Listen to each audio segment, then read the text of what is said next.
अस्सलाम वालेकुम। मेरा नाम रुखसाना है। मैं जिला पाकपतन से बोलती पई छोटे ਜਿਹੇ गाँव ਵਿੱਚ। ਮੇਰੀਆਂ 3 ਬੇਟੀਆਂ ਨੇ, 1 ਬੇਟਾ ਹੈ। ਮੈਂ ਆਪ ਹੀ ਮਿਹਨਤ ਮਜ਼ਦੂਰੀ ਕਰਨੀ ਹੈ। ਮੇਰਾ ਕਰਨ ਕਮਾਉਣ ਵਾਲਾ ਕੋਈ ਨਹੀਂ। ਮੈਂ ਆਪਦੇ ਘਰ ਤੇ ਸਰਕਟ ਦਿਹਾੜੀਆਂ ਦੂੜੀਆਂ ਕਰਕੇ ਚਲਾਉਂਦੀ ਹਾਂ। ਉਹਦੇ ਨਾਲ ਹੁਣ ਬੜੀ ਮੁਸ਼ਕਿਲ ਹੈ, ਕੋਈ ਮਿਹਨਤ ਹੀ ਨਹੀਂ ਮਿਲਦੀ। ਬਾਰਿਸ਼ ਹੁਣ ਤਾਂ ਘਰ ਦੀ ਰੋਟੀ ਵੀ ਇੱਕ ਟਾਈਮ ਨਹੀਂ ਪੱਕਦੀ। ਬੱਚੇ ਮੇਰੇ ਛੋਟੇ ਕੰਮ ਨਹੀਂ ਕਰਦੇ। ਮੈਂ ਅੱਗੇ ਕੱਪੜੇ ਸੀਤੇ, ਘਰ ਦਾ ਸਰਕਲ ਚਲਾਈ ਰੱਖਦੀ, ਹੁਣ ਕੱਪੜੇ ਵੀ ਨਹੀਂ ਆਉਂਦੇ। ਮੇਰੇ ਮੀਆਂ ਅੱਗੇ ਮੈਨੂੰ ਛੱਡਾ ਹੋਇਆ, ਹੁਣ ਆਇਆ, ਉਹਨੇ ਵੀ ਇੰਨਾ ਖਰਚਾ ਨਹੀਂ ਦਿੰਦਾ ਹੁੰਦਾ। ਤੇ ਸੱਟ ਲੱਗੀ, ਉਹਦੇ ਕੋਲ ਹੁਣ ਕੰਮ ਨਹੀਂ ਆਉਂਦਾ। ਮੈਂ ਅੱਗੇ ਆਪਦੇ ਘਰ ਦਾ ਔਖਾ ਸੌਖਾ ਸਰਕਲ ਚਲਾਈ ਰੱਖੀ। ਮੇਰੇ ਬੱਚੇ ਸੁਬਾਹ ਦੇ ਭੁੱਖੇ ਨੇ, ਮੇਰੇ ਕੋਲ ਇੰਨੀ ਗੁੰਜਾਇਸ਼ ਕੋਈ ਨਹੀਂ ਮੈਂ ਆਪਦੇ ਬੱਚਿਆਂ ਨੂੰ ਰੋਟੀ ਖਵਾ ਸਕਾਂ।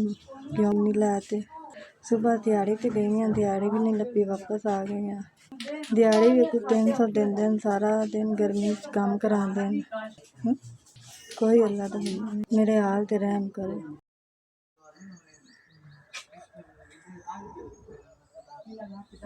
SVS ਤੁਹਾਡੇ ਤਰਫ 5000 ਰੁਪਇਆ ਪਹੁੰਚਿਆ।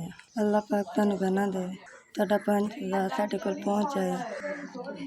ਅੱਲਾ ਪਾਕ ਇਸ ਕੰਪਨੀ ਨੂੰ ਗਨਾ ਦੇਵੇ। ਤੁਸੀਂ ਗਰੀਬਾਂ ਦੇ ਕੰਮ ਆ ਗਏ। ਮੈਂ ਇਹਨਾਂ ਪੈਸਿਆਂ ਦੇ ਘਰ ਦਾ ਸਮਾਨ ਲਿਆ, ਤੁਹਾਨੂੰ ਦੁਆ ਦੇ SVS ਤੁਹਾਡਾ 5000 ਪਹੁੰਚਿਆ। ਸਾਡੀ ਮਿਹਰਬਾਨੀ।